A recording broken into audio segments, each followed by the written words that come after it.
I watched these kids play. We were at this local park, and it had the baseball diamond, and it had this old bleachers seats, covered.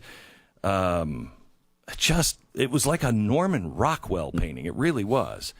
And I watched these kids, and I really think, in fact, one of the guys who lives there, he said, "Isn't this great?" And I said, "This is amazing." And he said, "It's really great. None of these parents know where any of these kids are right now." And I thought, that is great. It's like when we were kids. Remember, our moms used to say, we'd leave at 9 o'clock in the morning, and they'd say, be back before the sun goes down, or be back at dinner time. And the street lights come on. And I remembered when he said that. Yeah. And I remember when he said that to me on Saturday night, he said that, and I thought, oh my gosh, I remember when we would go places and we would do something like that, and we would just go run in the park and we'd play with our friends. Our folks would say, when the fireworks start, we're going to be right here, so make sure you come back right here.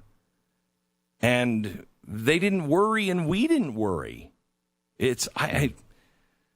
There is something to be said if you're not working, at a place where you have to be there. If you can work remotely, I don't know why more people aren't moving to really small towns. Because my wife says, we have to drive 60 miles if we want to go, buy a shirt.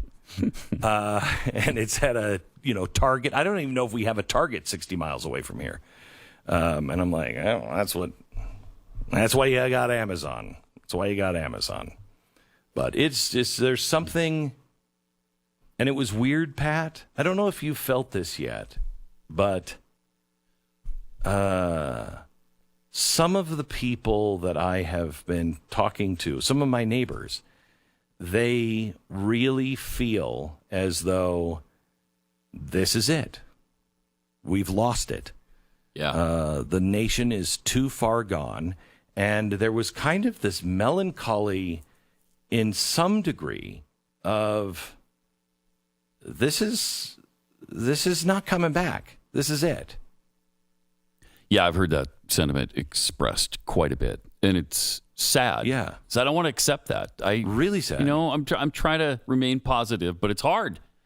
It's hard with this kind of insanity going on every day.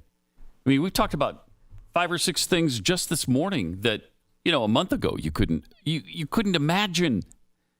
And look how often that happens now. Stuff that you just couldn't believe would happen happens every day, multiple times a day now. I was talking to a friend of mine. He's an architect, and he works at a big architectural firm.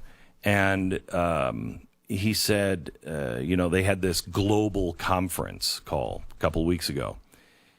And they were all called in, and they said, these CEOs who God only knows how much money they're making, they bring in some guy to give them a talk.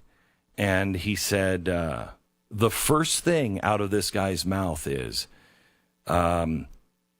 if you can't agree that everything you know and have been taught about America is a lie, that's your white privilege, and we can't move forward until you get past that.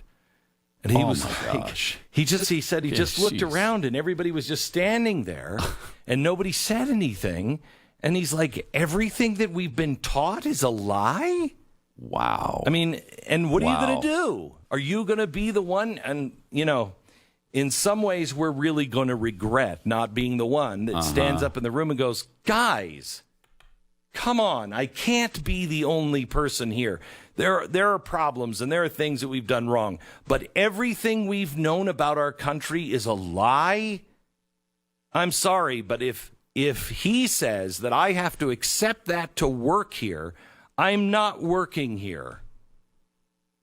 I mean, we're being conditioned to accept insanity. Insanity.